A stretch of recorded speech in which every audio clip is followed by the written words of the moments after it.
1917 the Tamil alphabet and it's mystic aspect, அதாவது தமிழ் எழுத்துக்களின் நுண்மை விளக்கம்னு ஒரு நூல் எழுதுறாரு.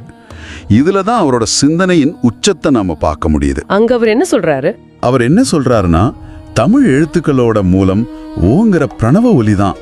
அது வெறும் ஒலி மட்டும் இல்ல, ஒரு வடிவியல் வரைபடம், ஒரு ஜியோமெட்ரிக் ப்ளூ பிரிண்ட்னு சொல்றார். ப்ளூ பிரிண்டா? எதுக்கான ப்ளூ பிரிண்ட்? உயிருக்கான ப்ளூ பிரிண்ட். அவர் ஒரு ஆச்சரியமான வாதத்தை முன்வைக்கிறார். தமிழ்ல இருக்கிற ஓங்கிற எழுத்த மனசுல கற்பனை பண்ணிக்கோங்க. சரி. இப்போ ஒரு மெடிக்கல் புத்தகத்துல இருக்கிற மனித மூளையோட படத்தை மேல இருந்து பாருங்க.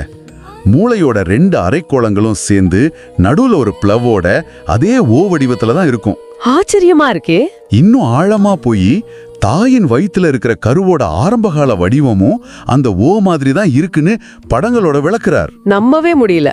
அப்போ நம்ம முன்னோர்கள் மனித உடல் அமைப்ப, உயிர் தோற்றத்தை அடிப்படையா வச்சுதான் எழுத்துக்களையே வடிவமைச்சாங்கன்னு சொல்றாரா? அதேதான். இது தற்செயலானது இல்லைன்னு அவர் வாதிடுறார். அதனாலதான் மொழிங்கிறது வெறும் தகவல் தொடர்புக்கான கருவி இல்ல, அது பிரபஞ்சத்தோட வடிவமைப்பை பிரதிபலிக்கிற ஒரு குறியீடுங்கிறார். இதை இன்னும் ஒரு படி மேல கொண்டு போய் ஆங்கிற எழுத்தோட 5 வடிவங்கள்ல இருந்து நமசிவாயாங்கிற மந்திரமும் சரவண பவாங்கிற மந்திரமும் எப்படி வடிவியல் ரீதியா உருவாகுதுன்னு வளர்க்கிறார். இங்க மொழி, ஆன்மீகம், அறிவியல் எல்லாம் ஒரே கோட்ல இணையுது.